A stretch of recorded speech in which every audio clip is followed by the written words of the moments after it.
Indução eletromagnética.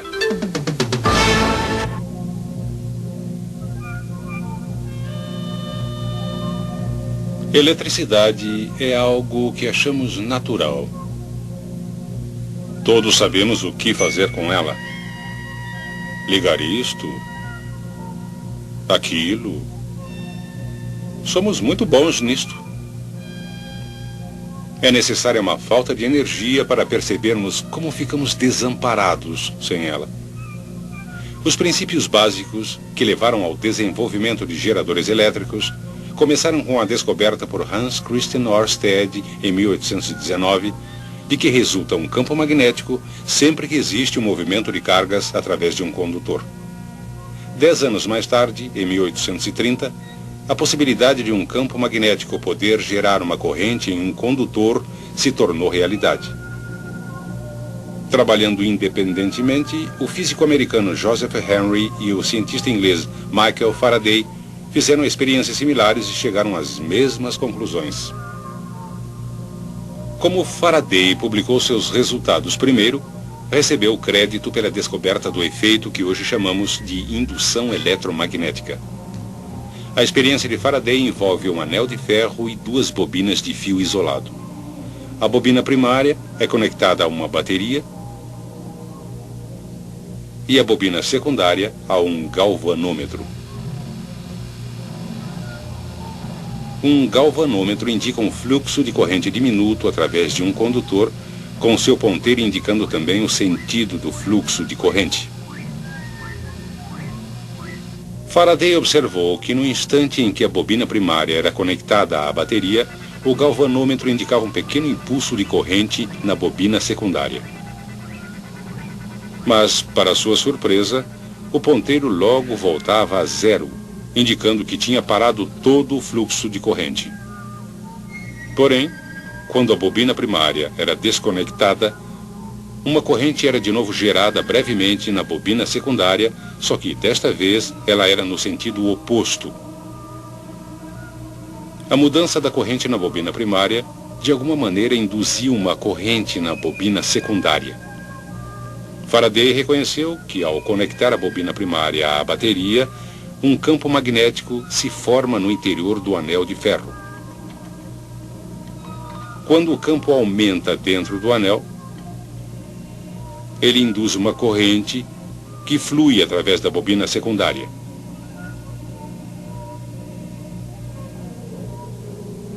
Depois que o campo no anel chega à sua intensidade máxima, não existe mais alteração no interior da bobina secundária.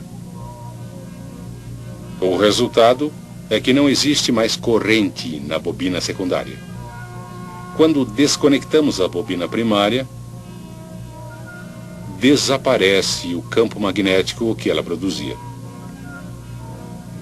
Quando o campo no anel desaparece, ele novamente induz uma corrente na bobina secundária, agora no sentido oposto.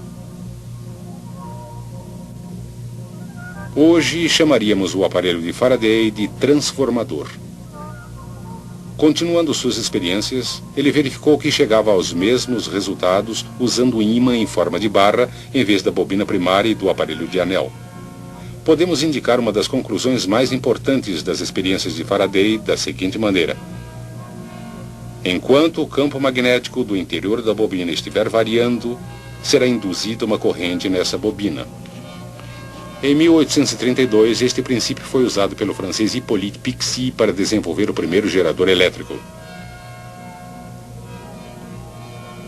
Embora fosse claro que a corrente induzida fluía em sentidos diferentes, dependendo de o campo magnético estar crescendo ou diminuindo, o mistério era por que isso acontecia. 2 anos mais tarde, o físico alemão Heinrich Lenz deu a resposta. Ele percebeu que a corrente induzida gerava seu próprio campo magnético. Ainda mais importante, Lenz descobriu que o campo magnético induzido é sempre oposto à variação do campo magnético externo que o causou em primeiro lugar. Um polo sul na extremidade próxima da bobina é induzido quando o polo sul do ímã, em forma de barras, se aproxima da bobina, opondo-se ao movimento desse ímã à frente.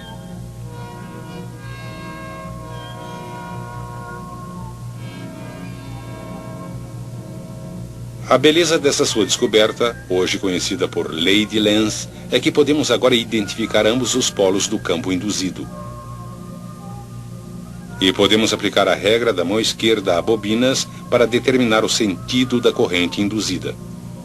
Lembre-se que o polegar aponta o polo norte e os dedos apontam o sentido do fluxo de corrente. Depois que o ímã, em forma de barra, para de se mover, o campo não varia mais. Assim, não haverá corrente induzida e, portanto, nenhum campo magnético. Em outras palavras, tudo na bobina para.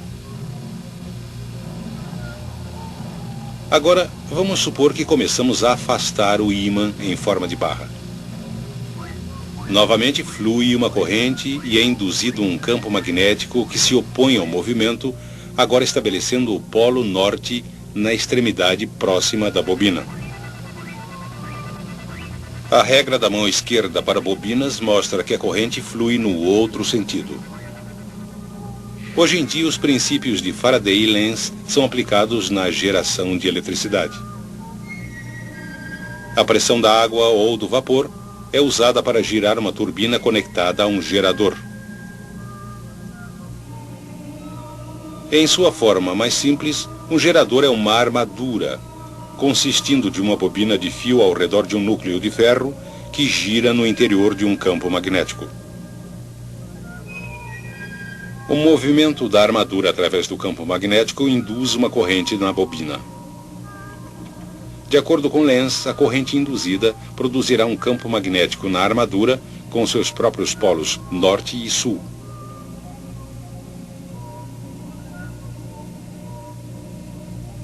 Este campo exercerá oposição ao movimento da armadura através do campo magnético externo.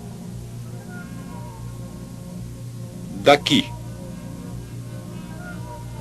até ali, essa extremidade da armadura será o polo norte.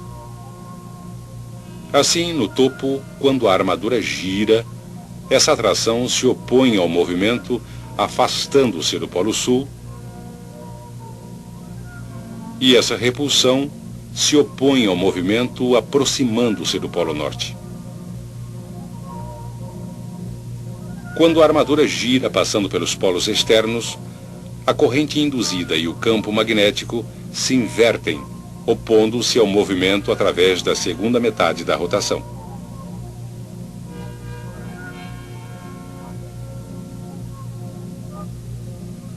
Novamente, a corrente induzida e o campo magnético se invertem quando a armadura passa pelos polos externos.